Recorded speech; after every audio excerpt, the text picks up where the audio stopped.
যে বিএনপি চায় আরেকটা আওয়ামী লীগ হয়ে উঠতে, স্পষ্ট কথা। বিএনপি চায় আরেকটা আওয়ামী লীগ হয়ে উঠতে। বিএনপি সংবিধান সংস্কার কমিটির ওইখানে ওনারা শপথ নেন নাই। ওনাদের 31 দফার প্রথম যে দফা, সেটা হচ্ছে তারা যদি ক্ষমতা আসতে পারে তাহলে সংবিধান সংস্কার কমিশন গঠন করবে। আছে কই সে সংবিধান সংস্কার কমিশন? সালাউদ্দিন সাহেব বলছেন বারংবার একই কথা, সেটা হচ্ছে যে এই যে গণভোট হয়েছে, এই গণভোট স্পষ্ট না। এই গণভোট মানুষ বুঝে শুনে ভোট দেয় নাই, মানুষ বুঝে শুনে ভোট দেয় নাই। তাহলে আমরা তো স্পষ্ট কথা বলতে পারি, আমরা স্পষ্ট কথা বলতে পারি যে ধানের শীষে মানুষ বুঝা ভোট দেয় নাই।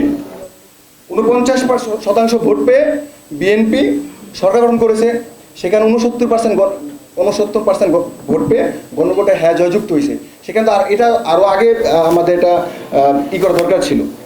আসলে এরা যে কেন মানতেছে না কি করছে জানি না। আসলে যে বাংকা টাঙ্কা যাগুলো বানাইতেছে এরা আসলে পলানো একটা ফোন করতেছে। শেখ হাসিনা তো হচ্ছে পালাইতে পারছে হেলিকপ্টার নিয়ে, এবার তো হেলিকপ্টার সুযোগ দিবে না কেউ। এরা হচ্ছে চাইতেছে ওই বাংকার টাঙ্কার এগুলো মানবে না, এদেশের ছাত্রজনরা মানবে না। কারণ এই যে জুলাই বিপ্লব, জুলাই সনদ, এইটার একমাত্র কারণ হচ্ছে এই দেশে বৈষম্য থাকতে পারবে না। এই দেশের মধ্যে মানুষ স্বাধীনভাবে বসবাস করবে, একটা সুন্দর সমাজ চাইছে মানুষ, ভালো একটা পরিবেশ চাইছে, এটা ন্যায় বিচার চাইছে। এগুলো যদি করতে চায় তাহলে এরা তো যে আমরা যেটা বুঝি সেটা হচ্ছে যে এরা যখন ক্ষমতা নিশ্চিত করে আসছে, এটা তো বাস্তব কথা। এগুলো তো চায় না, আওয়ামী লীগ চায় নাই, ভারতীয় আধিপত্য চায় নাই, এখন এরাও চাচ্ছে না। এর কারণ হচ্ছে একটাই, এরা হচ্ছে নতুন ফ্যাসিবাদ হয়ে উঠতে চায়। তারা বলতে মুখে বলতে শরম পায়, লজ্জা পায় যে না আমরা ফ্যাসিবাদ হয়ে উঠতে চাই, এটা বলতে আসলে তাদের কার্যক্রমগুলো প্রকাশ পাচ্ছে। আমরা তাদেরকে সতর্ক করতে চাই, এরাও আমাদের জুলাই গণঅভ্যুত্থানের সাথী সহযোদ্ধা। আমরা এদেরকে বলবো আসলে এখানে আরেকটি কথা, সেটা হচ্ছে সেই ব্যক্তি কিভাবে বুঝবে এই গণঅভ্যুত্থানের কি মর্ম।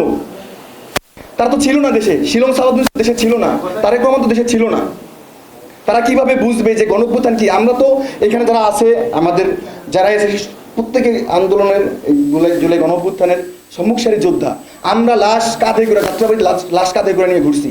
আমার এক ছোট ভাই লাশের নিচে চাপা করে জীবন পাচ্ছে।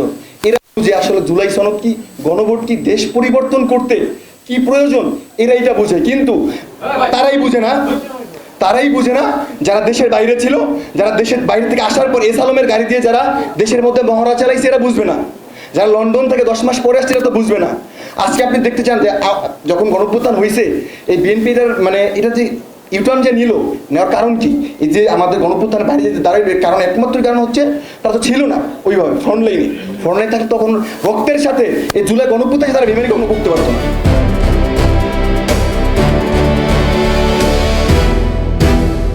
দিনাজপুর টিভি মানুষের জীবনের কথা বলে।